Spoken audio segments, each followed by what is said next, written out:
Dia pikir uangku adalah haknya. Saat kulihat dia memanjakan wanita lain dengan keringatku, kumatikan aksesnya detik itu juga. Teriakannya meminta uang kembali hanya terdengar seperti lelucon. Besok, dia akan sadar bahwa dia hanyalah penumpang di istanaku. Sembari bersiap mendengarkan kisah ini, yuk, absen dulu di kolom komentar, dari kota mana saja kalian menonton. Jangan lupa dukung channel ini dengan like dan subscribe ya, supaya kami makin semangat mempersembahkan cerita yang lebih menarik lagi. Siang itu, pendingin ruangan di kafe langgananku terasa begitu sejuk, kontras dengan panasnya kota Jakarta di luar sana. Aku duduk di dekat jendela kaca besar yang menghadap langsung ke deretan butik mewah di seberang lobi mall. Di hadapanku, segelas iced americano yang mulai mencair menemani tumpukan berkas kontrak kerjasama yang baru saja kutandatangani dengan klien. Sebagai seorang wanita yang merintis bisnis properti dari nol hingga memiliki perusahaan sendiri, momen santai seperti ini adalah kemewahan yang jarang kudapatkan. Biasanya, aku akan sibuk dengan rapat demi rapat, memastikan setiap rupiah yang masuk ke perusahaan tercatat dengan rapi. Namun, hari ini, Tuhan sepertinya memberiku waktu luang bukan untuk bersantai, melainkan untuk melihat sebuah pertunjukan drama yang tak pernah kupesan tiketnya. Awalnya, aku hanya iseng mengedarkan pandangan ke arah koridor mall yang ramai. Mataku tertuju pada sebuah mobil sport merah yang baru saja berhenti di area drop-off lobby VIP. Aku mengenali mobil itu. Tentu saja aku kenal, karena BPKB-nya masih tersimpan rapi di brankas kantorku atas namaku. Itu mobil yang kubeli 6 bulan lalu sebagai hadiah ulang tahun pernikahan untuk suamiku. Aku tersenyum kecut mengingat bagaimana dia merengek seperti anak kecil meminta mobil itu dengan alasan untuk meningkatkan citranya di depan klien. Padahal dia hanya bekerja sebagai manajer operasional di salah satu anak perusahaanku, jabatan yang kuberikan agar dia tidak merasa rendah diri. Pintu mobil terbuka. Suamiku keluar dengan setelan jas rapi yang kubelikan bulan lalu. Dia tampak gagah, harus aku akui. Namun, senyum bangga di wajahku lenyap seketika saat melihat pintu penumpang terbuka. Seorang wanita muda, mungkin usianya baru awal 20-an, keluar dengan gaya manja. Rambutnya panjang tergerai, mengenakan dres ketat yang memamerkan lekuk tubuhnya, dan sepatu hak tinggi yang berbunyi nyaring saat menyentuh lantai marmer. Jantungku berhenti berdetak sejenak. Aku berharap wanita itu adalah klien, atau sepupunya, atau siapapun yang tidak memiliki hubungan romantis dengannya. Namun, harapan itu hancur berkeping-keping saat suamiku melingkarkan tangannya di pinggang ramping wanita itu dengan mesra. Sangat mesra. Wanita itu tertawa, lalu menyandarkan kepalanya di bahu suamiku sambil berjalan masuk ke dalam mall, melewati kafe tempatku duduk tanpa menyadari keberadaanku di balik kaca gelap. Darahku mendidih. Rasanya ingin sekali aku melempar gelas kopi ini ke arah mereka, berlari keluar, dan menjambak rambut wanita itu di depan umum. Tapi, aku menahan diri.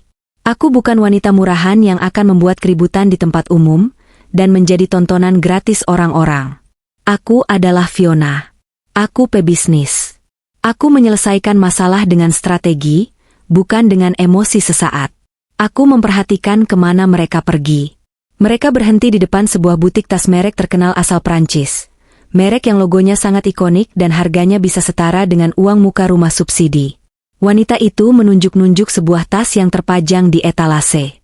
Suamiku, dengan gaya sokaya yang menjijikan, mengangguk mantap dan menggandengnya masuk. Aku mengeluarkan ponselku. Tanganku sedikit gemetar, bukan karena takut, tapi karena menahan amarah yang meluap-luap. Aku membuka aplikasi mobile banking yang terhubung dengan kartu kredit utama milikku. Suamiku memegang kartu tambahan, supplementary card, yang limitnya tersambung langsung dengan rekening utamaku. Selama ini, aku memberinya kebebasan menggunakan kartu itu untuk keperluan bensin, makan siang, atau kebutuhan mendadak lainnya. Aku percaya padanya. Betapa bodohnya aku. Dari kejauhan, melalui kaca butik yang transparan, aku bisa melihat suamiku sedang berbicara dengan pelayan toko. Pelayan itu mengambilkan sebuah tas tangan berwarna merah marun. Wanita selingkuhannya itu memekik senang, mencobanya di depan cermin, berputar-putar dengan genit. Suamiku tersenyum lebar, seolah dia adalah raja minyak yang uangnya tak berseri. Dia mengeluarkan dompetnya. Aku tahu persis apa yang akan dia ambil. Kartu hitam mengkilap itu. Kartu yang tagihannya selalu kubayar lunas setiap bulan tanpa banyak tanya. Aku menatap layar ponselku. Di sana tertera menu, kelola kartu kredit. Jariku melayang di atas tombol bertuliskan blokir sementara. Di dalam butik, suamiku menyerahkan kartu itu kepada pelayan toko dengan gaya angkuh. Dia bahkan tidak melihat harganya. Pelayan itu membungkuk sopan, lalu memasukkan kartu ke mesin EDC. "Nikmati ini, sayang," desisku pelan. Tepat saat pelayan itu hendak menekan tombol proses, aku menekan tombol blokir di ponselku.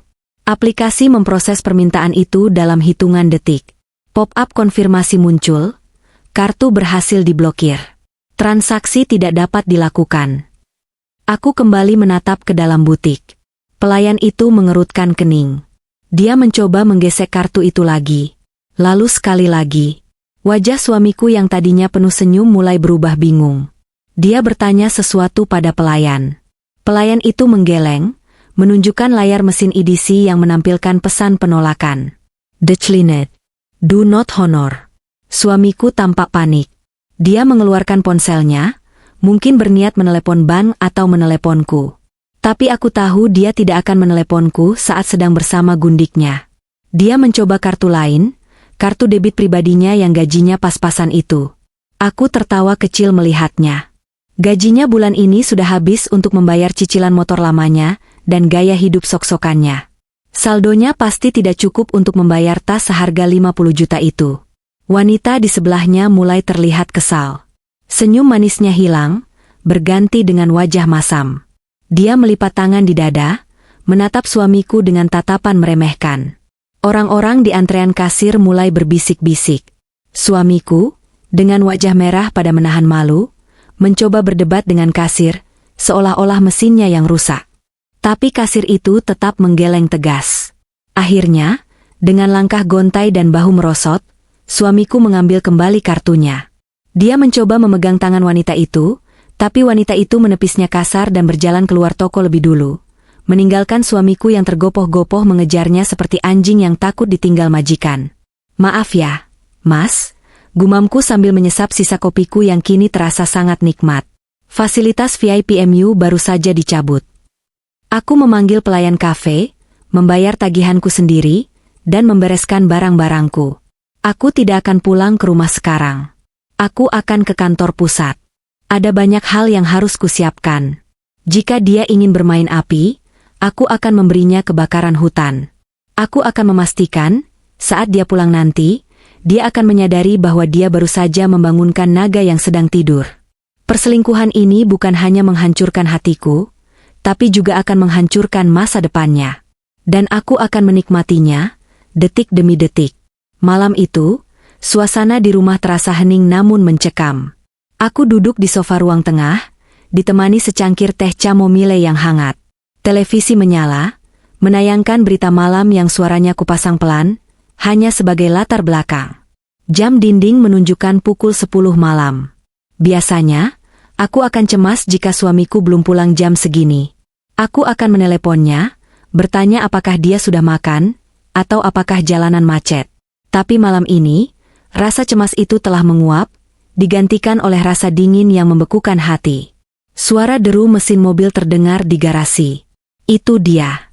Suara pintu mobil yang dibanting keras menandakan bahwa suasana hatinya sedang buruk. Bagus. Itu artinya rencanaku di butik tadi sukses besar. Aku menarik napas panjang, mengatur ekspresi wajahku agar tetap tenang dan datar. Aku tidak boleh terlihat sedih. Air mata adalah tanda kelemahan, dan di hadapan laki-laki yang tidak tahu diri, kelemahan hanya akan menjadi senjata makan tuan. Pintu depan terbuka kasar. Suamiku masuk dengan langkah lebar, dasinya sudah longgar dan kemejanya berantakan. Wajahnya merah padam, matanya menyala penuh amarah. Dia tidak menyapaku. Dia langsung berjalan ke arahku, napasnya memburu seperti banteng yang siap menyeruduk. "Fiona!" teriaknya menggema di seluruh ruang tamu yang berlangit-langit tinggi itu. Aku meletakkan cangkir tehku perlahan ke atas meja kaca, memastikan tidak ada bunyi denting yang menandakan kegugupanku. Aku menoleh padanya, menatapnya dengan tatapan kosong. "Ya? Kenapa teriak-teriak malam-malam begini? Kamu pikir ini hutan?" Jangan pura-pura bodoh, bentaknya. Dia melempar dompetnya ke atas sofa di sebelahku. Kenapa kamu blokir kartu kreditku? Kamu tahu betapa malunya aku tadi. Aku lagi di kasir, antrean panjang, dan kartunya ditolak. Dechlinet, kamu sengaja mau mempermalukan aku di depan umum. Hah? Aku menaikkan satu alisku. Oh, jadi kamu malu?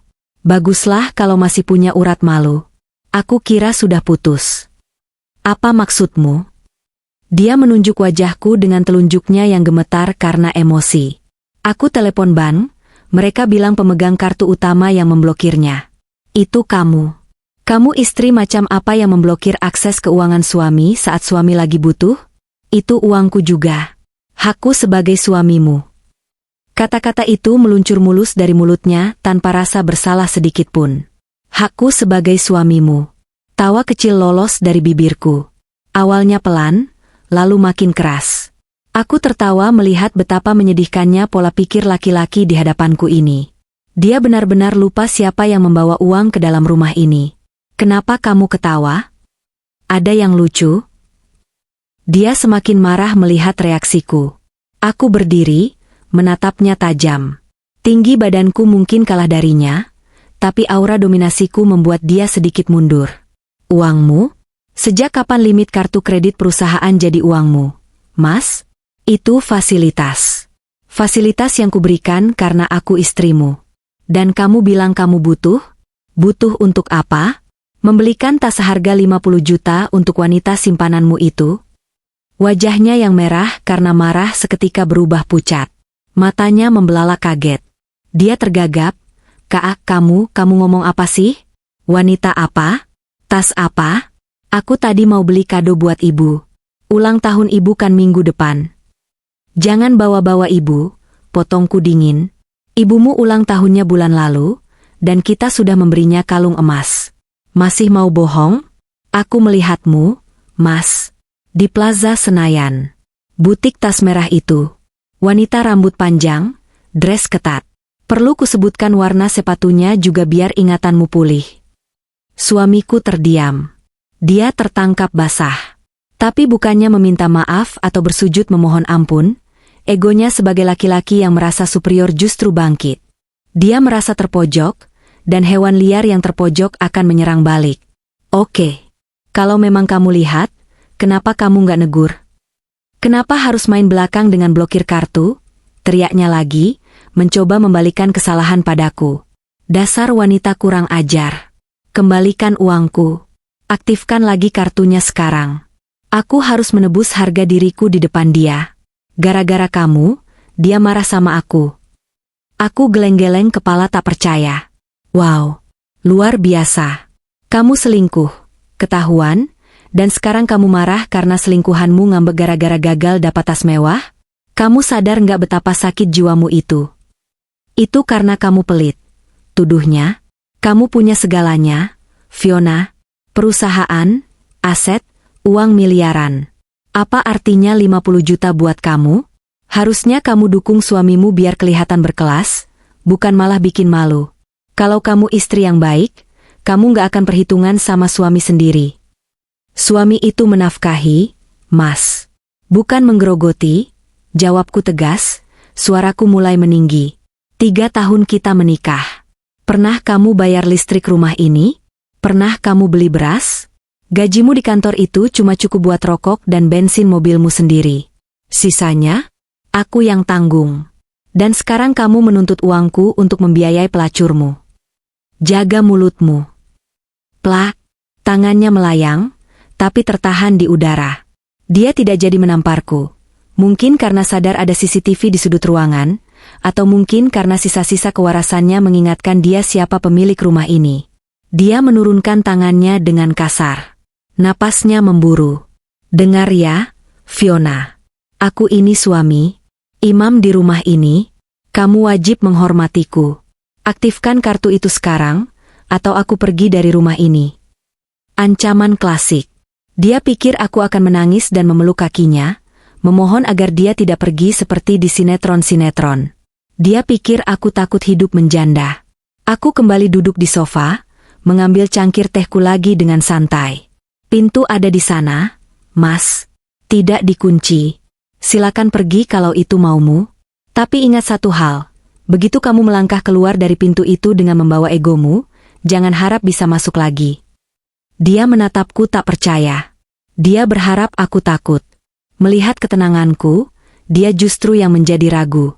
Tapi gengsinya terlalu tinggi untuk mundur. Dia menyambar kembali dompetnya. Oke. Aku pergi. Jangan cari aku. Biar kamu rasakan gimana sepinya rumah ini tanpa aku. Dia berbalik badan, berjalan menghentak-hentak menuju tangga. Aku mau ambil baju-bajuku. Silakan, jawabku. Tapi saranku, ambil seperlunya saja.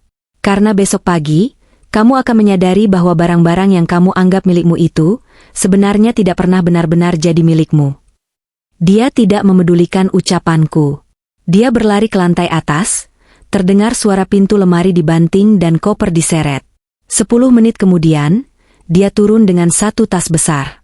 Dia melewiku tanpa menoleh, lalu membanting pintu depan sekeras mungkin hingga kaca jendela bergetar.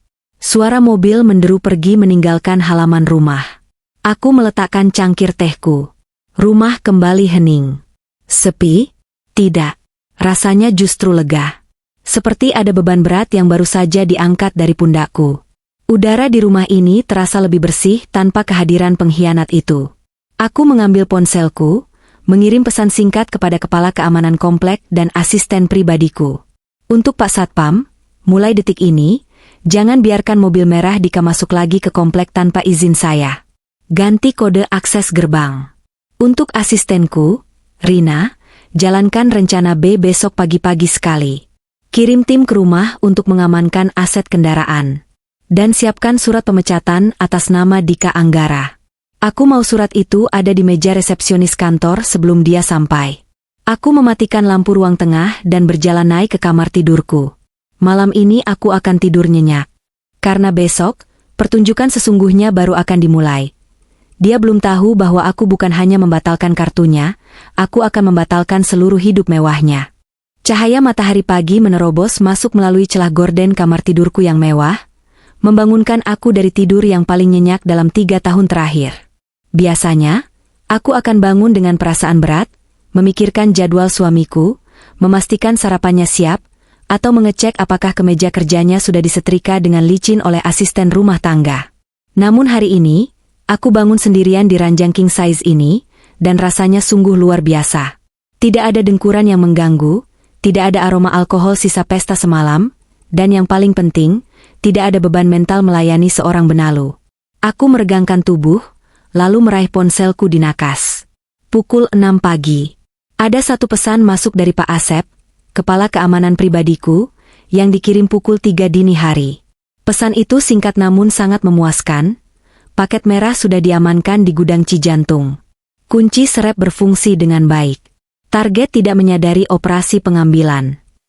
Aku tersenyum lebar. Mobil sport merah kebanggaan suamiku, alat yang dia gunakan untuk memikat wanita-wanita muda dan menaikkan ego rapuhnya, kini sudah kembali ke dalam kendaliku.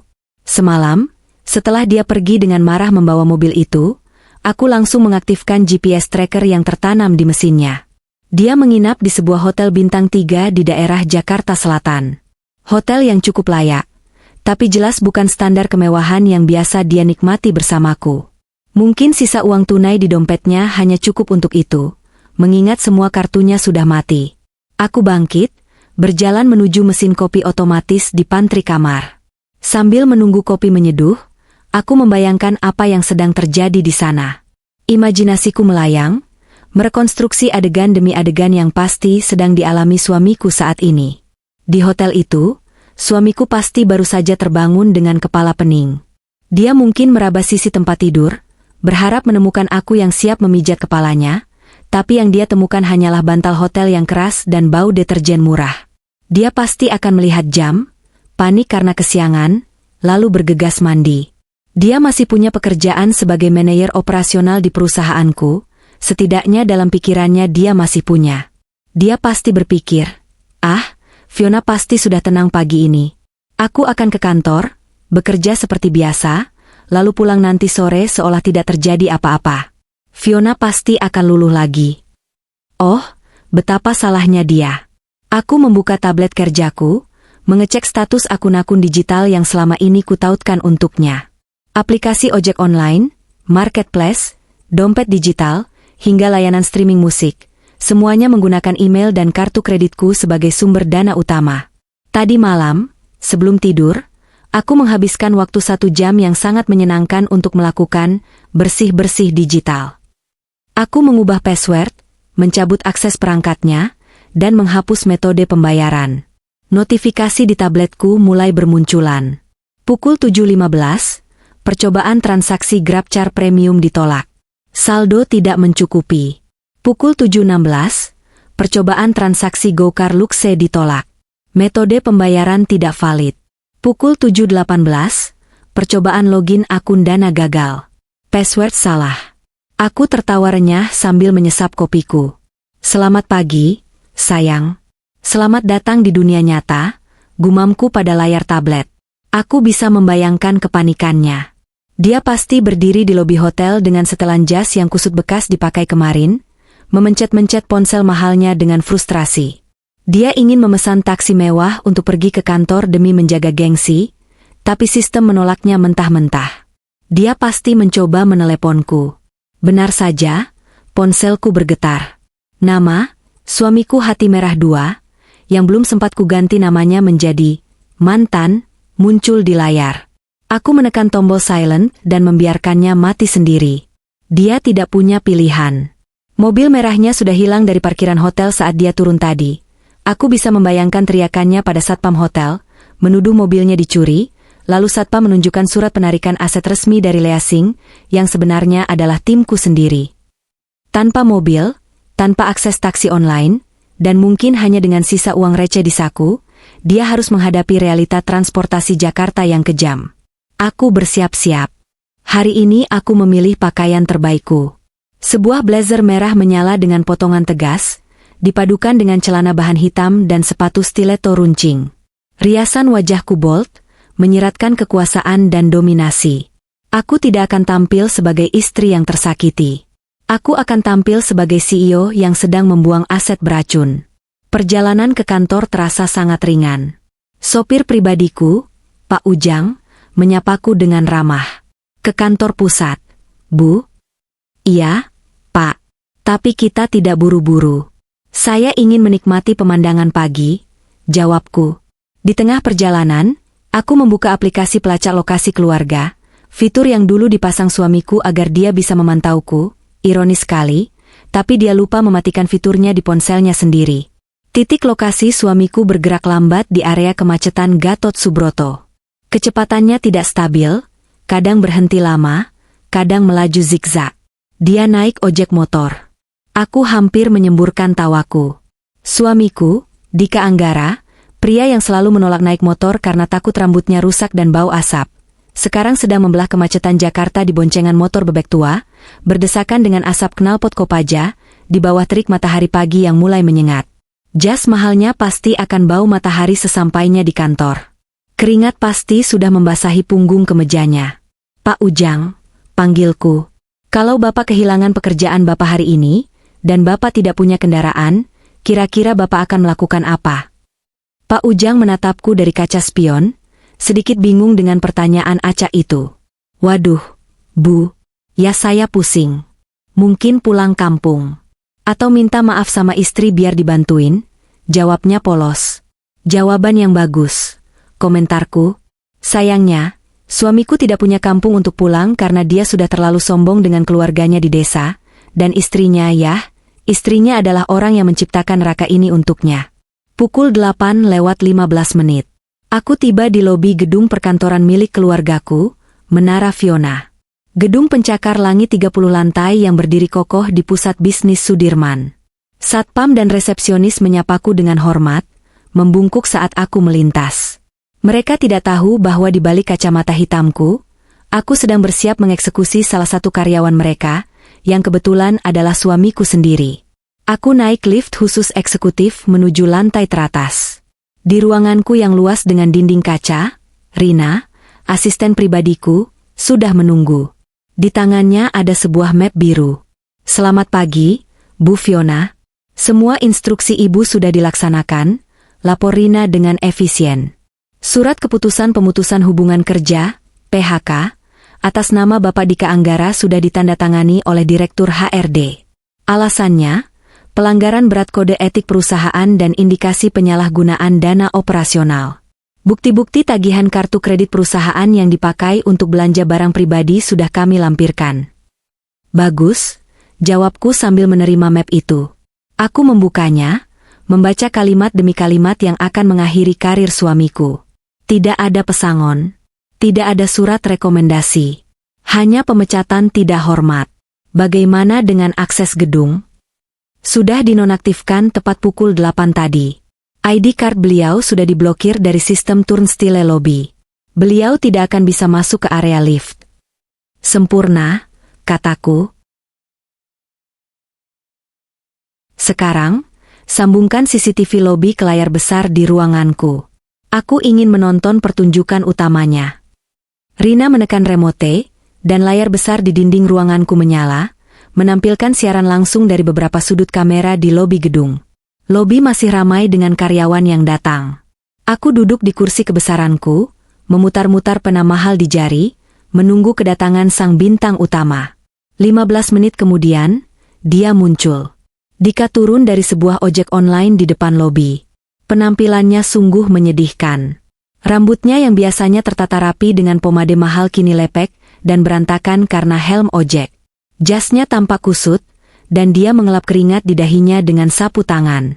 Dia berjalan dengan langkah terburu-buru, mencoba menegakkan wibawanya di depan satpam lobi yang biasa disapanya dengan angkuh.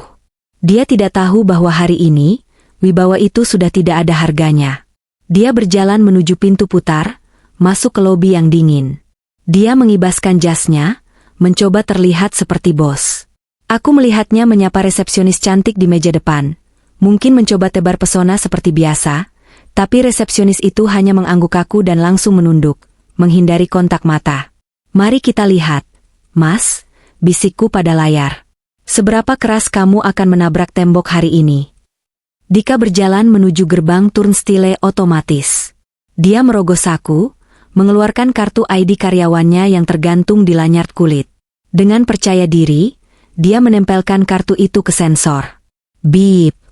Lampu indikator menyala merah. Palang besi tidak terbuka.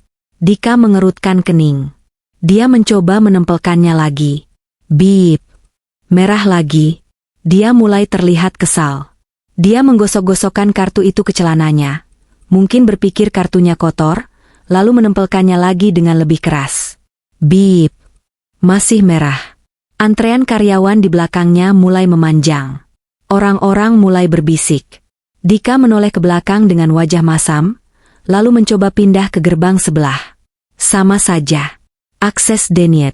Aku melihat dari layar, wajahnya mulai berubah dari kesal menjadi panik.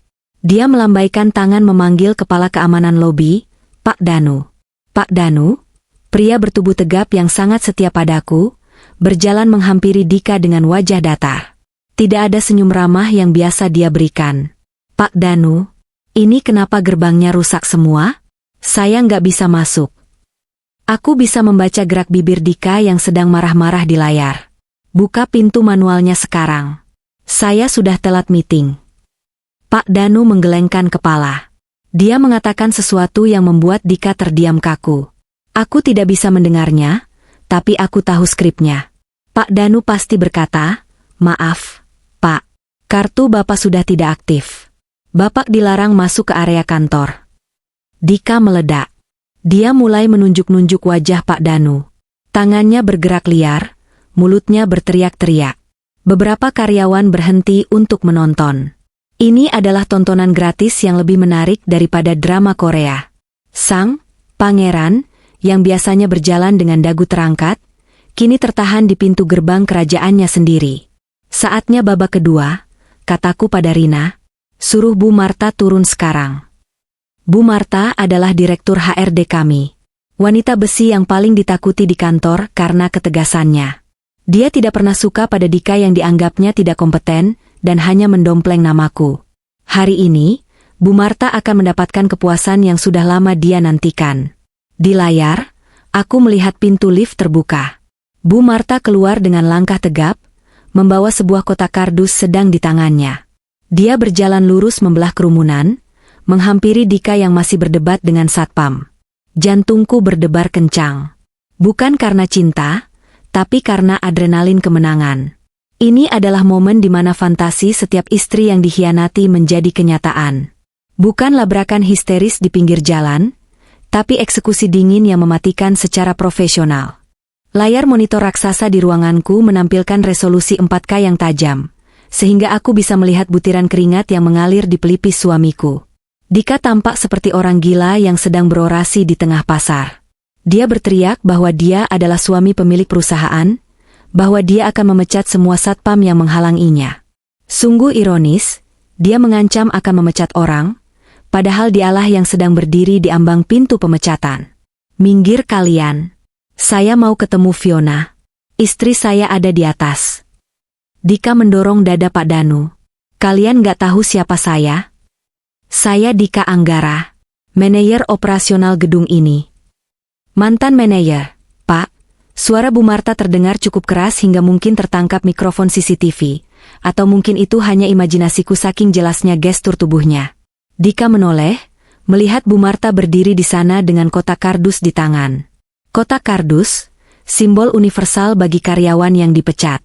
Wajah Dika memucat, matanya berpindah dari wajah Bu Marta ke kotak itu, lalu kembali ke wajah Bu Marta. Bu Marta, apa-apaan ini? Kenapa satpam bodoh ini melarang saya masuk? Dika mencoba mendapatkan sekutu, berharap Bu Marta akan membelanya. Bu Marta tidak tersenyum sedikit pun. Dia menyodorkan kotak kardus itu ke dada Dika dengan kasar, memaksanya untuk menerimanya atau membiarkannya jatuh. Dika refleks menangkapnya. Isinya adalah bingkai foto meja, foto kami berdua yang pasti akan segera dia buang, stapler, beberapa buku catatan, dan kaktus hias kecil yang dulu kubelikan untuk meja kerjanya. Bapak Dika, suara Bu Marta tegas dan lantang, membuat lobi yang tadinya riuh menjadi hening seketika. Sesuai instruksi langsung dari Dewan Direksi, terhitung mulai jam 8 pagi ini, hubungan kerja Bapak dengan PT Fiona Propertindo dinyatakan berakhir. Ini surat keputusan resminya. Bu Marta meletakkan amplop putih di atas tumpukan barang di dalam kardus itu. Dika ternganga. Mulutnya terbuka menutup seperti ikan maskoki yang kekurangan oksigen. Pecat? Anda bercanda? Siapa yang berani memecat saya? Saya suami Fiona. Fiona yang punya gedung ini. Mana mungkin dia memecat suaminya sendiri?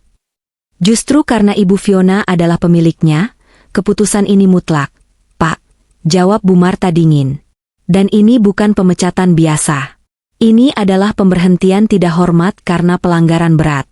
Bapak terbukti menggunakan kartu kredit korporat untuk pembelanjaan barang mewah pribadi yang tidak ada hubungannya dengan operasional kantor.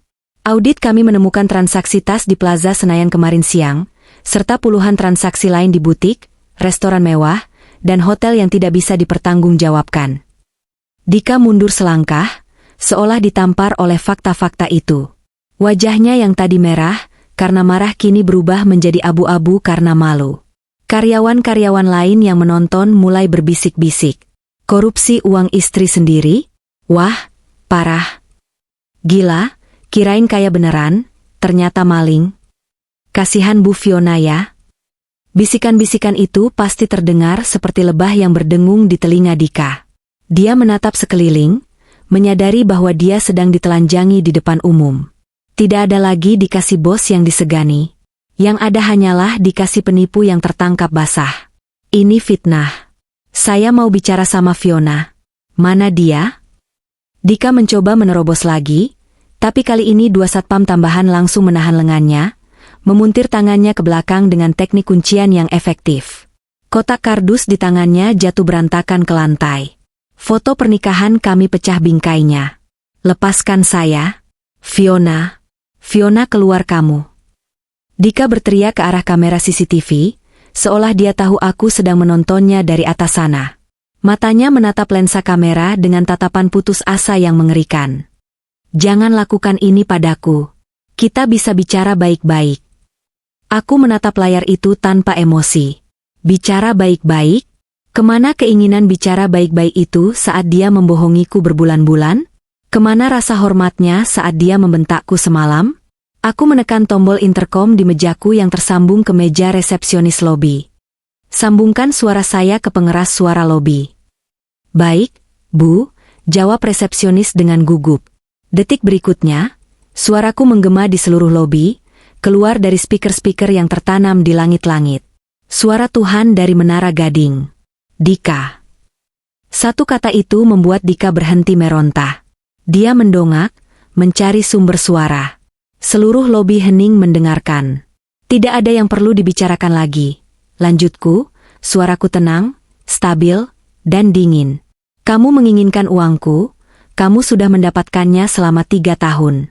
Kamu menginginkan kebebasan, semalam kamu sudah pergi dari rumah. Sekarang, kamu mendapatkan konsekuensinya. Ambil barang-barangmu, dan keluar dari gedungku. Jangan pernah injakan kakimu di sini lagi, atau aku akan melaporkanmu ke polisi atas tuduhan penggelapan dana perusahaan. Pilihannya ada di tanganmu. Pergi dengan sisa harga dirimu, atau pergi dengan borgol di tangan. Dika gemetar. Dia tahu aku tidak pernah menggertak sambal. Ancaman penjara adalah kartu as yang mematikan. Dia menatap sekeliling, melihat tatapan jijik dari mantan anak buahnya, dari staf kebersihan yang sering dia marahi, dari satpam yang sering dia perintah seenaknya. Dia sadar, dia sudah kalah telak. Perlahan, tubuhnya merosot. Bahunya turun. Dia melepaskan diri dari pegangan satpam yang kini melonggarkan cengkeraman. Dengan gerakan kaku, dia berjongkok memunguti barang-barangnya yang berserakan. Dia memungut stapler, memungut kaktus, tapi dia membiarkan foto pernikahan kami yang pecah tetap tergeletak di lantai marmer. Dia tidak berani mengambilnya. Dia berdiri, memeluk kotak kardus itu erat-erat di dadanya, satu-satunya harta yang dia miliki sekarang. Tanpa berani menatap siapapun, dia berbalik badan. Pintu kaca otomatis terbuka. Dika berjalan keluar, disambut oleh panas terik Jakarta yang menyengat. Dia berdiri di trotoar, bingung, sendirian, dan hancur. Tidak ada mobil mewah yang menjemputnya. Tidak ada sopir yang membukakan pintu. Hanya ada derubus kota dan debu jalanan. Aku mematikan layar monitor. Pertunjukan babak pertama selesai. Rina, panggilku. Ya, Bu. Kirimkan pesan ke seluruh klien dan mitra bisnis kita. Beritahukan bahwa Dika Anggara tidak lagi bekerja di perusahaan, dan segala tindakannya di luar sana tidak lagi menjadi tanggung jawab perusahaan. Pastikan berita ini sampai ke telinga semua orang, termasuk teman-teman sosialitanya. Siap, Bu. Akan segera dilaksanakan. Aku memutar kursiku menghadap jendela, melihat pemandangan kota dari ketinggian. Tapi ini belum selesai. Dia baru kehilangan pekerjaan dan mobil. Dia belum kehilangan tempat bergantung emosionalnya. Aku tahu persis kemana dia akan pergi setelah ini. Aku mengambil ponselku. Aku akan mengirimkan hadiah, informasi. Aku akan membiarkan Siska tahu bahwa Sugar Daddy-nya sekarang hanyalah Daddy tanpa Sugar. Aku mengetik pesan singkat ke nomor yang kudapat dari jasa detektif swasta seminggu lalu. Ya, aku sudah menyelidikinya bahkan sebelum insiden tas itu hanyalah pemicu ledakannya. Tu, Siska, pelakor, Fram, Fiona subjek, pemberitahuan aset, hai cantik. Sekadar info, pria yang akan datang ke apartemenmu sebentar lagi baru saja dipecat, mobilnya ditarik leasing, semua kartunya mati, dan dia punya hutang kartu kredit atas nama pribadi sebesar 200 juta yang sekarang tidak bisa dia bayar. Selamat menikmati, cinta sejati, kalian tanpa uangku. Good luck. Send. Aku tersenyum puas. Sekarang, mari kita lihat seberapa realistis gundi kesayangannya itu. Matahari Jakarta semakin tinggi, memanggang aspal Sudirman hingga uap panasnya tampak bergelombang di udara. Dari balik dinding kaca ruanganku yang sejuk di lantai 25, aku menatap titik biru di layar tabletku yang berkedip-kedip pelan. Itu adalah posisi ponsel Dika. Seperti dugaan seorang istri yang terlalu mengenal suaminya, atau mungkin dugaan pebisnis yang paham pola perilaku investasi gagal, Dika tidak pergi ke rumah orang tuanya. Dia tidak pergi ke masjid untuk merenungi dosa. Titik biru itu bergerak menjauhi area perkantoran, menembus kemacetan Kuningan, dan berhenti tepat di sebuah kompleks apartemen kelas menengah di kawasan Tebet.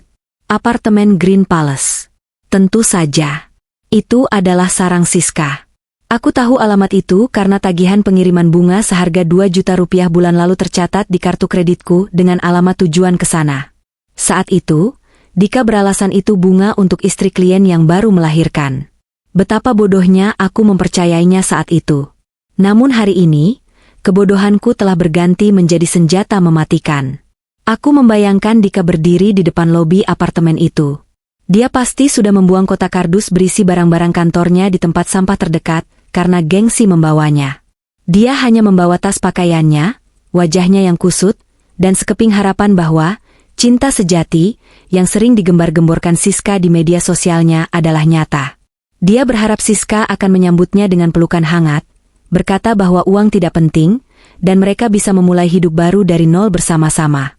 Naif sekali kamu, Mas, gumamku sambil menyesap teh hijau. Aku baru saja mengirim pesan peringatan kepada Siska beberapa menit yang lalu. Pesan yang memberitahukan bahwa donatur utamanya telah bangkrut. Sekarang, aku tinggal menunggu reaksinya. Aku tahu tipe wanita seperti Siska. Dia bukan wanita jahat dalam arti kriminal, dia hanya realistis. Dia adalah pedagang yang menjual kecantikan dan waktunya demi kenyamanan. Dan pedagang yang cerdas tidak akan mau menyimpan stok barang rusak yang membebani gudang. 5 menit berlalu. Titik biru di peta masih diam di lobi apartemen. Tiba-tiba, ponselku bergetar. Sebuah notifikasi pesan WhatsApp masuk. Bukan dari Dika, tapi dari nomor tidak dikenal. Foto profilnya adalah wanita cantik dengan pose memamerkan tas yang dibelikan suamiku bulan lalu. Itu Siska. Aku membuka pesan itu. Isinya singkat, padat, dan sangat brutal. Siang, Bu Fiona. Terima kasih infonya. Saya tidak mau terseret masalah rumah tangga Ibu. Saya sudah suruh security apartemen untuk melarang Bapak Dika naik ke unit saya. Saya juga sudah blokir nomornya. Tolong jangan libatkan saya lagi. Barang-barang pemberiannya boleh Ibu ambil kalau mau, nanti saya titip di resepsionis. Aku tertawa terbahak-bahak. Tawa yang lepas dan keras. Sampai Rina, asistenku yang sedang merapikan berkas di sudut ruangan, menoleh kaget. Ada berita bagus, Bu? Tanya Rina sopan. Sangat bagus, Rin. Ternyata harga cinta suamiku bahkan tidak sampai bertahan 5 menit setelah dia miskin. Jawabku sambil menunjukkan layar ponselku. Siska bahkan tidak membukakan pintu untuknya. Dia langsung memutus hubungan begitu tahu arus kas terhenti. Kejam? Mungkin. Tapi sangat efektif. Pesan Siska ini adalah konfirmasi bahwa Dika sekarang benar-benar sendirian di dunia ini. Aku bisa membayangkan adegan di lobi apartemen itu sekarang. Dika pasti sedang berdebat dengan satpam, mencoba menelepon Siska berkali-kali, tapi hanya mendengar nada sambung sibuk atau pesan operator. Dia pasti berteriak memanggil nama Siska, membuat keributan, hingga akhirnya diusir paksa karena dianggap mengganggu ketertiban. Bayangkan betapa hancurnya egonya. Ditolak istri sah karena selingkuh, dan ditolak selingkuhan karena miskin. Dalam waktu kurang dari 12 jam, Dika jatuh dari status manajer suami bos, menjadi gelandangan ditolak pelakor. Ponselku bergetar lagi. Kali ini dari Dika. Dia menelepon. Aku membiarkannya berdering sampai mati. Lalu dia menelepon lagi. Dan lagi. Aku tahu dia sedang panik. Dia tidak punya tempat tujuan. Orang tuanya tinggal di luar kota, dan dia terlalu sombong untuk pulang ke sana dengan tangan hampa dan berita pemecatan. Teman-teman nongkrongnya, mereka semua adalah parasit yang menempel padanya, karena dia sering mentraktir pakai kartu kreditku. Begitu tahu dia tidak bisa bayar, mereka akan menghilang seperti asap. Akhirnya, sebuah pesan masuk dari Dika. Isinya penuh dengan tipu daya menyedihkan. Sayang, tolong angkat. Aku hilaf. Aku tadi ke tempat teman cuma mau pinjam uang buat pulang ke rumah ibu di kampung, tapi malah diusir. Aku nggak punya siapa-siapa lagi selain kamu, Fiona. Tolong jangan kayak gini. Aku janji bakal berubah. Aku rela sujud di kakimu. Transfer aku 500.000 aja buat makan dan ongkos. Please.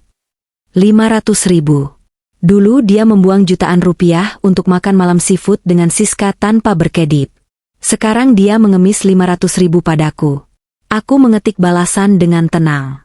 Ke tempat teman? Maksudmu ke tempat Siska di Green Palace? Oh ya, Siska baru saja wa aku. Dia bilang dia nggak kenal siapa kamu. Kasihan ya, Mas. Ternyata cintanya Siska itu prabayar. Kuotamu habis, cintanya putus. Send. Aku melihat statusnya berubah menjadi online, lalu tipping, lalu berhenti, lalu tipping lagi. Dia bingung harus menjawab apa. Kebohongannya terbongkar lagi. Dia sadar aku tahu segalanya. Dia sadar aku memantau setiap langkahnya. Aku tidak menunggu balasannya. Aku kembali fokus pada pekerjaanku. Menumpuk kekayaan, mengelola aset, dan memastikan kerajaanku tetap kokoh. Dika hanyalah kerikil kecil yang baru saja kutendang dari sepatuku. Namun, saat aku mengira penderitaannya sudah mencapai puncak, ternyata aku salah. Kehancuran finansial Dika baru saja dimulai, dan kali ini, bukan aku yang menjadi eksekutornya, melainkan masa lalunya sendiri yang datang menagih. Sore menjelang. Langit Jakarta mulai berubah warna menjadi jingga kemerahan, seolah terbakar oleh polusi dan panas hari itu. Aku sedang meninjau laporan keuangan kuartal ketiga ketika telepon kantor di mejaku berdering. Bukan ponsel pribadiku, tapi telepon landline kantor yang biasanya hanya digunakan untuk urusan bisnis resmi. Halo, dengan Fiona Propertindo, jawabku profesional. Bisa bicara dengan Ibu Fiona? Suara seorang pria di ujung sana terdengar kasar, tanpa basa-basi, dengan logat daerah yang kental dan nada mengintimidasi. Bukan suara klien, dan jelas bukan suara mitra bisnis. Saya sendiri. Ini siapa dan dari mana? Tanyaku, alisku bertaut. Saya Herman dari tim penagihan cepat cair finance. Kami mencari Bapak Dika Anggara. Beliau mencantumkan nomor kantor ini dan nomor ibu sebagai kontak darurat. Beliau sudah menunggak cicilan 3 bulan, dan hari ini jatuh tempo pelunasan total. Kami telepon ke nomor pribadinya tidak aktif, ke nomor kantornya katanya sudah tidak bekerja. Jadi kami telepon ibu sebagai istrinya. Jantungku berdegup kencang, bukan karena takut, tapi karena terkejut. Cepat Cair Finance? Itu adalah aplikasi pinjaman online, pinjol, dengan bunga mencekik leher. Tunggu sebentar, kataku, mengambil pena. Suami saya meminjam uang? Berapa totalnya? Pokok hutang 150 juta, ditambah bunga keterlambatan dan denda berjalan, total yang harus dibayarkan hari ini adalah 230 juta rupiah. Kalau tidak dibayar sore ini, tim lapangan kami akan bergerak. 230 juta? Aku ternganga tak percaya. Selama ini aku memberinya kartu kredit tambahan dengan limit 50 juta per bulan, memberinya gaji manajer, dan menanggung semua kebutuhan rumah. Kemana perginya semua uang itu sampai dia harus meminjam 200 juta lagi ke pinjol? Jawabannya melintas cepat di kepalaku, judi online. Atau mungkin gaya hidupnya dengan Siska jauh lebih boros dari yang kuduga. Atau mungkin dia mencoba berinvestasi bodong demi membuktikan dia bisa kaya tanpa aku. Apapun itu, dia menyembunyikan bangkai yang sangat besar di belakangku. Pak Herman, suaraku berubah dingin, setenang es di kutub utara. Dengarkan saya baik-baik. Bapak Dika Anggara memang suami saya secara hukum saat ini, tapi dia sudah tidak tinggal di rumah saya, dan dia sudah dipecat dari perusahaan ini pagi tadi karena kasus penggelapan. Saya tidak pernah menandatangani persetujuan pinjaman apapun, dan saya memiliki perjanjian pisah harta yang sah secara hukum. Hening sejenak di seberang sana. Si penagih hutang tampaknya sedang mencerna informasi bahwa targetnya sudah jatuh miskin. Tapi ibu istrinya. Ibu harus tanggung jawab. Namanya kontak darurat itu penjamin. Bentak pria itu, mencoba menggertakku. Kontak darurat bukan penjamin. Pak, belajar hukum lagi sana, potongku tajam. Saya tidak akan membayar 1 rupiah pun untuk hutang yang tidak saya nikmati. Silakan Bapak kejar Dika Anggara. Terakhir saya lacak. Dia ada di sekitar daerah Tebet, luntang-lantung di pinggir jalan.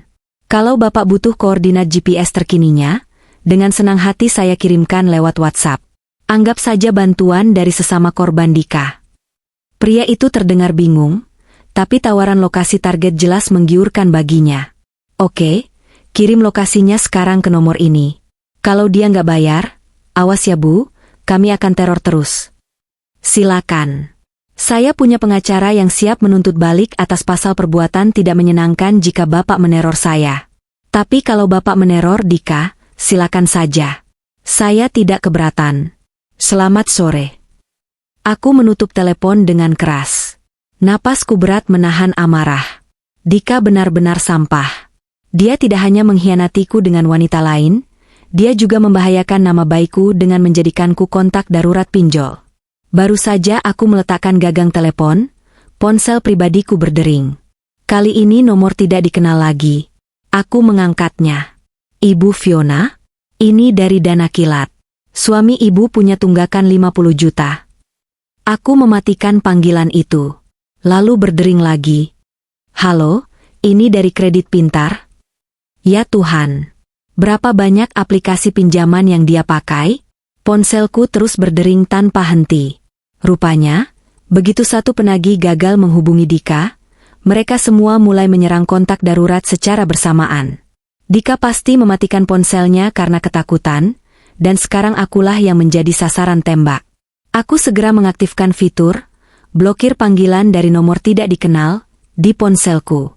Suasana kembali tenang, meski notifikasi panggilan terblokir terus bermunculan di layar. Aku menatap keluar jendela. Matahari sudah hampir terbenam. Di suatu tempat di Jakarta yang luas dan kejam ini, Dika sedang bersembunyi. Dia tidak punya uang, tidak punya kendaraan, tidak punya teman, ditolak selingkuhan, dan sekarang diburu oleh pasukan debt collector yang siap mematahkan kakinya. Sebuah pesan masuk dari nomor Dika, dia rupanya menyalakan ponselnya sebentar. Fiona, tolong aku. Ada orang-orang seram nyariin aku. Mereka tahu aku di warung kopi ini. Mereka ngancem mau gebukin aku. Aku takut, Fiona. Tolong bayarin dulu hutangku. Aku ganti nanti, sumpah. Aku takut mati. Dia mengirimkan foto selfie buram. Dia duduk di pojok warung makan yang kotor, wajahnya berkeringat dingin, matanya merah karena menangis. Di latar belakang, terlihat dua pria berjaket kulit sedang memarkir motor dan menatap ke arah warung. Ini adalah momen di mana seorang istri biasa mungkin akan luluh. Rasa kasihan, kenangan masa lalu, dan naluri melindungi mungkin akan membuatku mentransfer uang itu. Toh, bagiku uang segitu bukan masalah besar. Aku bisa menyelesaikannya dengan satu kali klik. Tapi aku bukan istri biasa. Dan dia bukan suami yang pantas diselamatkan. Menyelamatkannya sekarang hanya akan memberinya bantal empuk untuk mendarat, membuatnya tidak pernah belajar. Dia butuh merasakan kerasnya beton. Aku membalas pesannya. Sayang sekali, Mas. Token banku tertinggal di kantor dan aku sudah di jalan pulang. Lagi pula, bukankah kamu bilang kemarin kamu adalah imam dan laki-laki? Tunjukkan kejantananmu. Hadapi mereka. Jangan berani berhutang kalau tidak berani bayar. Anggap saja ini pelajaran hidup yang harganya mahal. Oh ya, aku sudah ganti kunci rumah. Jangan coba-coba pulang. Aku mematikan ponselku sepenuhnya. Aku membereskan meja kerjaku, mengambil tasku, dan berjalan keluar ruangan dengan langkah ringan. Rina dan staf lain menatapku dengan kagum dan sedikit takut. Mereka tahu badai sedang terjadi, tapi melihat kapten mereka begitu tenang, mereka pun merasa aman. Pak Ujang, kita pulang, kataku saat masuk ke mobil Alphardku yang nyaman. Siap, Bu. Langsung ke rumah? Iya, tapi mampir sebentar ke toko kue. Aku ingin beli kue secake untuk merayakan ketenangan malam ini. Saat mobil melaju membelah malam Jakarta, aku membayangkan Dika. Mungkin saat ini dia sedang lari terbirit-birit di gang sempit dikejar penagih hutang. Mungkin dia sedang menangis di pojokan masjid. Atau mungkin dia sedang menelepon orang tuanya, membuat mereka jantungan dengan kabar hutangnya. Apapun itu bukan lagi urusanku.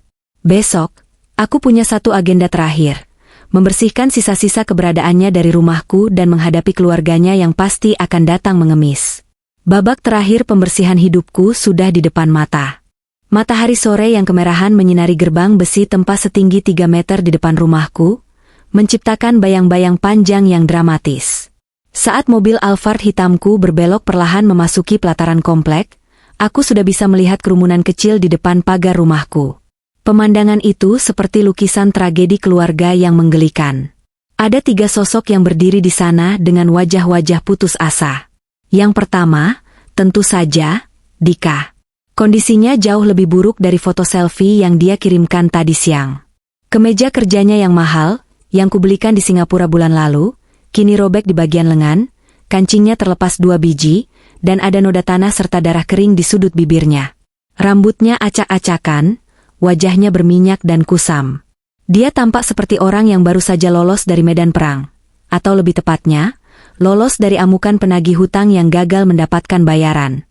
Dia sedang mengguncang-guncang pagar besi itu, berteriak-teriak ke arah pos satpam, sementara satpam pribadiku, Pak Asep, berdiri di balik gerbang dengan tangan bersedekap, menatapnya dengan tatapan datar tak bergeming. 2 sosok lainnya adalah bapak dan ibu mertuaku. Orang tua Dika. Mereka datang jauh-jauh dari luar kota, membawa tas besar, mungkin berniat menginap lama seperti biasanya. Dulu, aku akan menyambut mereka dengan senyum, mencium tangan mereka, dan menyiapkan kamar tamu terbaik. Namun hari ini, melihat mereka berdiri di sana dengan wajah bingung dan malu, aku tidak merasakan apa-apa selain rasa lelah. Ibu mertuaku tampak menangis, memegangi lengan Dika, sementara bapak mertuaku mencoba menenangkan situasi namun terlihat jelas dia juga panik. Pak Ujang, berhenti di sini. Jangan buka gerbang dulu, perintahku. Mobil berhenti tepat di depan mereka. Kaca jendela yang gelap membuat mereka tidak bisa melihatku, tapi aku bisa melihat mereka dengan jelas. Saat menyadari mobilku datang, Dika langsung berlari mendekat. Dia memukul-mukul kaca jendela mobil. Fiona, buka. Ini aku. Orang tuaku datang, Fiona. Jangan bikin malu di depan orang tua, teriaknya parau. Suaranya serak, menyedihkan. Aku menghela napas panjang, memperbaiki letak blazerku, lalu menekan tombol untuk menurunkan kaca jendela setengah saja. Cukup untuk suaraku terdengar, tapi tidak cukup untuk tangan kotornya masuk dan menyentuhku. Selamat sore, Bapak, Ibu, sapaku pada mertuaku, mengabaikan Dika sepenuhnya. Fiona, nak ini ada apa toh? Ibu mertuaku maju, air matanya bercucuran. Kok kuncinya diganti? Kok satpam gak bolehin Dika masuk? Dika bilang dia dipecat, dia dikejar orang jahat, kalian bertengkar ya? Yowis, diselesaikan baik-baik di dalam, jangan di luar begini, malu sama tetangga. Selalu begitu. Malu sama tetangga adalah mantra ajaib mereka untuk memaksa aku menelan semua perlakuan buruk anak mereka. Tidak ada yang perlu diselesaikan di dalam, Bu, jawabku tenang. Rumah ini adalah properti pribadi saya. Dika bukan lagi penghuni di sini. Apa maksudmu? Bapak mertuaku, yang biasanya pendiam namun angkuh, karena merasa anaknya berhasil menikahiku, mulai bersuara tinggi. Dika itu suamimu. Rumah istri itu rumah suami juga. Jangan mentang-mentang kamu kaya, kamu bisa injak-injak harga diri suami dan mertuamu. Harga diri? Aku tertawa kecil, lalu menatap Dika tajam. Mas, kamu belum cerita ke bapak sama ibu kenapa kamu dipecat? Kenapa kamu dikejar debt collector? Atau kamu cuma cerita versi di mana kamu jadi korban istri durhaka? Dika menunduk, tidak berani menatap mata orang tuanya. Baiklah, biar saya yang jelaskan, kataku sambil mengambil tablet dari tasku. Aku turun dari mobil. Pak Ujang dan Pak Asep langsung sigap berdiri di belakangku, membuat Dika tidak berani bertindak agresif. Aku berdiri berhadapan dengan mereka bertiga di trotoar. Tetangga mulai mengintip dari balik tirai jendela mereka, tapi aku tidak peduli. Ini adalah audit terbuka. Bapak, Ibu, lihat ini. Aku menyodorkan tabletku yang memutar rekaman CCTV butik kemarin siang, lalu bukti mutasi rekening kartu kredit, dan terakhir, bukti utang pinjol atas nama Dika. Anak kebanggaan bapak dan ibu ini, kemarin siang membelikan tas seharga 50 juta untuk gundiknya yang bernama Siska. Pakai uang saya. Sementara bulan lalu, saat ibu minta uang untuk benerin atap rumah di kampung, Dika bilang kita lagi nggak punya uang, kan? Padahal saya kasih Dika 10 juta untuk dikirim ke ibu. Uangnya kemana? Dipakai judi online. Wajah ibu mertuaku pucat pasi. Dia menatap Dika tak percaya. Dik, bener omongan istrimu? Uang atap itu, kamu pakai judi. Dika diam membisu, keringat dingin mengucur di pelipisnya. Dan bapak? Aku beralih ke bapak mertuaku. Mobil Innova yang bapak pakai di kampung, cicilannya menunggak 3 bulan. Dika bilang ke saya sudah lunas. Ternyata uang cicilannya dia pakai untuk bayar sewa apartemen perempuan itu. Leasing akan datang menarik mobil bapak besok pagi. Bapak mertuaku terhuyung ke belakang, memegangi dadanya. Mobil itu adalah satu-satunya simbol kesuksesannya di mata warga desa. Kehilangan mobil itu berarti kehilangan muka. Dika. Bapak mertuaku menampar pipi Dika dengan keras. Plak, kurang ajar kamu. Bapak sudah pamer ke semua orang kalau anak bapak sukses. Ternyata kamu maling uang istrimu. Dika memegangi pipinya yang merah. Dia menatapku dengan tatapan penuh kebencian. Puas kamu, Fiona? Puas kamu mengadu domba aku sama orang tuaku? Kamu kejam. Istri macam apa yang menghitung-hitung uang sama keluarga? Aku bukan menghitung, Dika. Aku mengaudit, potongku dingin. Selama 3 tahun, aku diam. Aku membiarkanmu merongrong hartaku karena aku pikir itu wujud baktiku. Tapi saat kamu mengkhianati kesetiaanku, saat kamu membawa wanita lain masuk ke dalam neraca keuangan rumah tangga kita, saat itulah audit dimulai. Aku menatap tumpukan tas di kaki mertuaku. Maaf, Bu, Pak. Saya tidak bisa menerima kalian menginap. Rumah ini sekarang steril dari parasit. Silakan bapak dan ibu bawa anak kesayangan kalian ini pulang. Didik dia lagi dari awal. Ajari dia bahwa menjadi laki-laki itu bukan soal selangkangan dan gaya, tapi soal tanggung jawab. Fiona, tolonglah. Ibu mertuaku mencoba meraih tanganku, kali ini dengan nada memohon, bukan menuntut. Dia sadar sumber dananya akan segera kering. Dika hilaf, nak, maafkan dia. Jangan ceraikan dia. Nanti siapa yang biayai pengobatan ibu? Siapa yang kasih uang bulanan? Kata-kata itu semakin memuakan. Mereka tidak peduli Dika selingkuh. Mereka hanya peduli keran uangnya tertutup. Itu bukan tanggung jawab saya lagi, Bu, kataku sambil menarik tanganku perlahan. Dika punya 2 ginjal, 2 tangan, 2 kaki. Dia masih sehat. Suruh dia bekerja kasar kalau perlu. Jadikan dia laki-laki sejati, bukan benalu. Aku berbalik badan, memberi isyarat pada Pak Asep. Pak Asep, pastikan mereka tidak melewati garis pagar ini. Kalau mereka memaksa, panggil polisi atas tuduhan perbuatan tidak menyenangkan dan pelanggaran properti. Siap, Bu, jawab Pak Asep tegas. Fiona. Fiona! Teriakan Dika menggema saat aku berjalan masuk ke halaman rumah yang asri. Aku suamimu. Aku punya hak atas rumah ini. Harta Gonogini. Awas kamu. Aku tuntut kamu. Aku berhenti sejenak sebelum masuk ke pintu utama. Aku tidak menoleh. Aku hanya tersenyum tipis. Gonogini? Silakan bermimpi, Dika. Pengacaraku, Pak Robert, adalah spesialis perjanjian pranikah. Dokumen yang ditandatangani Dika 3 tahun lalu, saat dia sedang dimabuk cinta dan merasa tidak butuh membaca isinya, adalah surat kematian bagi keserakahannya. Aku masuk ke dalam rumah, menutup pintu jati yang tebal itu, dan menguncinya. Suara teriakan dan tangisan di luar sana teredam seketika, digantikan oleh alunan musik jazz pelan yang otomatis menyala menyambut kedatanganku. Aku berjalan ke dapur, membuka kulkas, dan mengambil sepotong secake yang tadi kubeli. Aku memakannya sambil berdiri di dapur yang mewah dan sunyi. Rasanya manis, lembut, dan menenangkan. Malam ini, aku akan tidur sendirian lagi. Dan untuk pertama kalinya, aku menyadari bahwa kesendirian di dalam istana jauh lebih baik daripada kebersamaan di dalam neraka. Besok, aku akan menghubungi Pak Robert. Proses perceraian harus segera didaftarkan. Aku ingin membuang sampah ini secepat mungkin sebelum baunya semakin menyengat.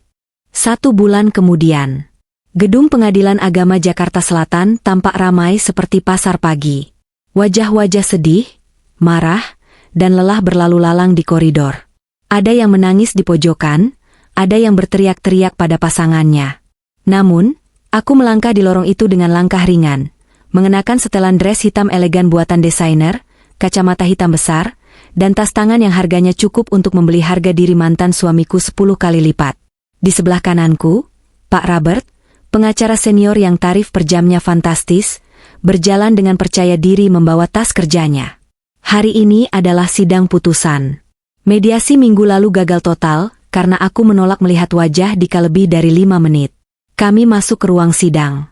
Di meja tergugat, Dika sudah duduk. Penampilannya sungguh drastis. Dia terlihat kurus kering, pipinya tirus, matanya cekung dengan lingkaran hitam di bawahnya. Kemeja putih yang dipakainya terlihat kusam dan terlalu besar. Mungkin karena berat badannya turun drastis karena stres dikejar hutang. Dia tidak didampingi pengacara mahal. Hanya ada seorang pengacara muda dari lembaga bantuan hukum, lebih, gratisan yang terlihat bingung membolak-balik berkas. Saat melihatku masuk, mata Dika berbinar sejenak. Mungkin dia berpikir aku akan kasihan melihat kondisinya. Mungkin dia berharap hati wanitaku akan luluh. Dia mencoba tersenyum, senyum memelas yang dibuat-buat. "Fiona," bisiknya saat aku duduk di kursi penggugat. Aku tidak membalas sapaannya. Aku bahkan tidak menoleh. Aku menatap lurus ke meja hakim yang masih kosong. "Fiona, aku sakit," bisiknya lagi, mencoba menarik perhatianku. "Maagku kambuh terus. Aku tinggal di kos-kosan sempit tanpa AC. Aku makan mie instan setiap hari. Tolonglah, tarik gugatan ini. Atau setidaknya, kasih aku pesangon. Aku kan pernah jadi suamimu." Aku menoleh perlahan, menurunkan kacamata hitamku sedikit, menatapnya dengan tatapan jijik yang tak kusembunyikan. "Pesangon? Kamu pikir pernikahan ini adalah PHK pabrik? Aku bantu kamu bangun perusahaan," protesnya pelan.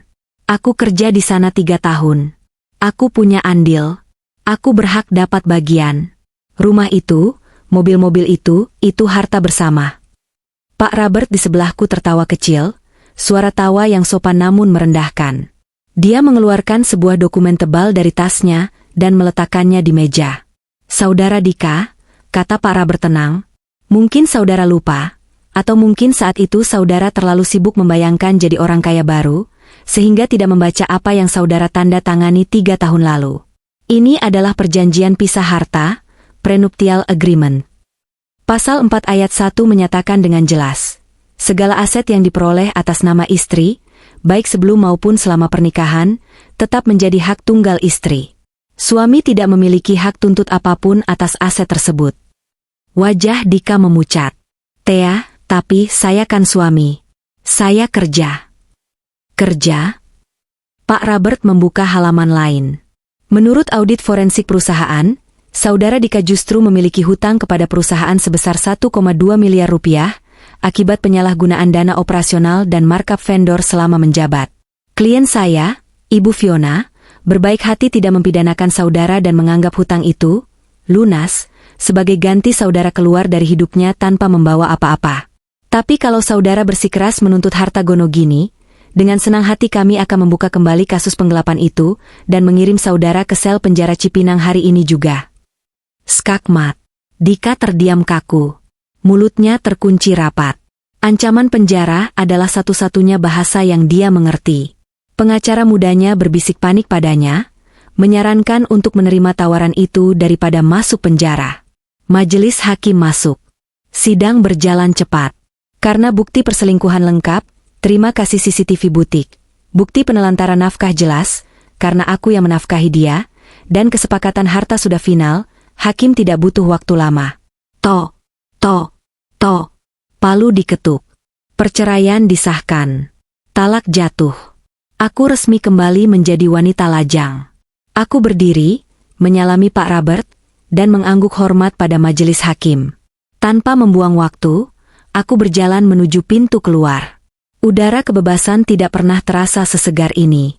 "Fiona, tunggu." Dika mengejarku sampai ke parkiran pengadilan. Matahari siang itu terik sekali, membakar kulit. Aku berhenti tepat di depan pintu mobilku. Pak Ujang sudah membukakan pintu. AC mobil yang dingin sudah terasa menguar keluar. Dika berdiri di sana, di atas aspal panas, dengan sepatu kets butut yang solnya sudah mau lepas. Dia menatapku dengan mata berkaca-kaca.